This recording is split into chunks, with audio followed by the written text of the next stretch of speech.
Greetings. Welcome to Consider the Alternative, A Course in Miracles channel. Today we're on Lesson 233. I give my life to God to guide today. And from the text, Chapter 28, Section 5, The Alternate to Dreams of Fear. What is a sense of sickness but a sense of limitation, of a splitting off and a separating from, a gap that is perceived between you and your brother and what is now seen as health. And so the good is seen to be outside, the evil in. And thus is sickness separating off the self from good and keeping evil in. God is the alternate to dreams of fear. Who shares in them can never share in him, but who withdraws his mind from sharing them is sharing him. There is no other choice. Except you share it, nothing can exist. And you exist because God shared his will with you that his creation might create.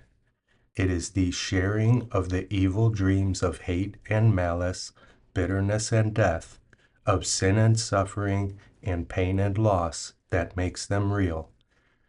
Unshared, they are perceived as meaningless. The fear is gone from them because you did not give them your support. Where fear has gone, there must love come, because there are but these alternatives. Where one appears, the other disappears, and which you share becomes the only one you have. You have the one that you accept because it is the only one you wish to have.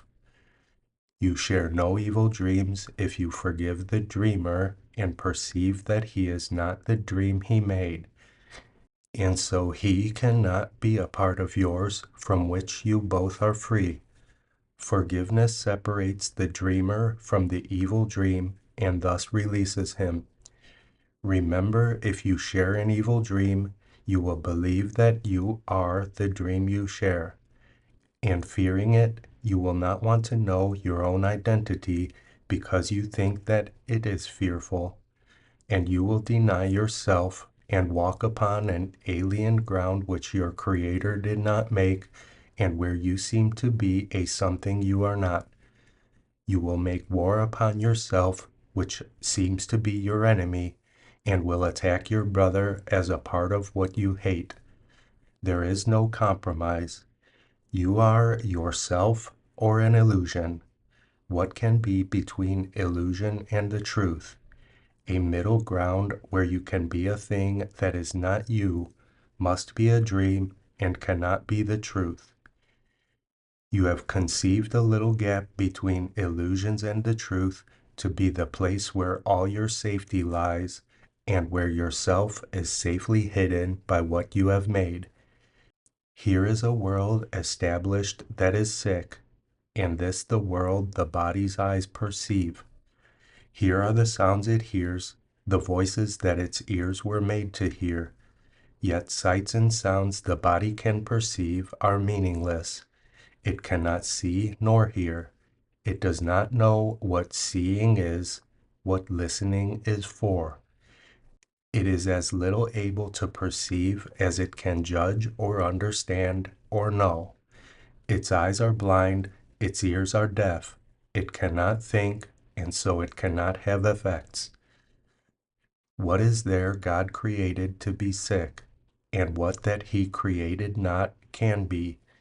Let not your eyes behold a dream, your ears bear witness to illusion. They were made to look upon a world that is not there, to hear the voices that can make no sound. Yet are there other sounds and other sights that can be seen and heard and understood. For eyes and ears are senses without sense, and what they see and hear they but report. It is not they that hear and see, but you, who put together every jagged piece, each senseless scrap and shred of evidence, and make a witness to the world you want. Let not the body's ears and eyes perceive these countless fragments seen within the gap that you imagined, and let them persuade their Maker his imaginings are real. Creation proves reality because it shares the function all creation shares. It is not made of little bits of glass, a piece of wood, a thread or two, perhaps all put together to attest its truth. Reality does not depend on this. There is no gap that separates the truth from dreams and from illusions. Truth has left no room for them in any place or time, for it fills every place and every time and makes them wholly indivisible. You who believe there is a little gap between you and your brother, do not see that it is here you are as prisoners in a world perceived to be existing here. The world you see does not exist because the place where you perceive it is not real. The gap is carefully concealed in fog, and misty pictures rise to cover it with vague, uncertain forms and changing shapes, forever unsubstantial and unsure. Yet in the gap is nothing, and there are no awesome secrets and no darkened tombs where terror rises from the bones of death. Look at the little gap, and you behold the innocence and emptiness of sin that you will see within yourself when you have lost the fear of recognizing love. Chapter 28, Section 5, The Alternate to Dreams of Fear.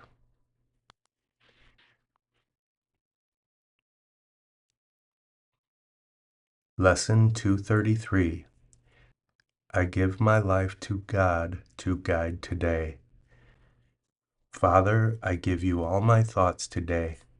I would have none of mine. In place of them, give me your own.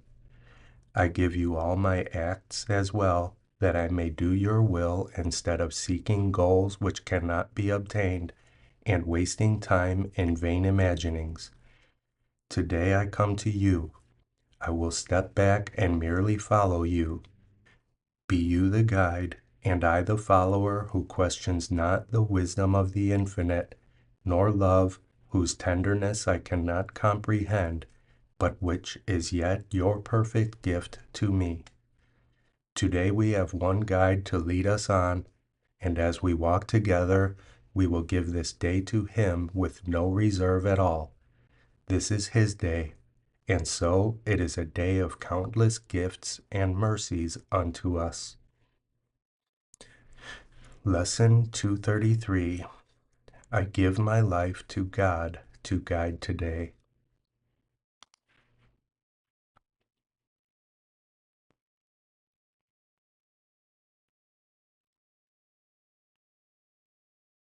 I love you.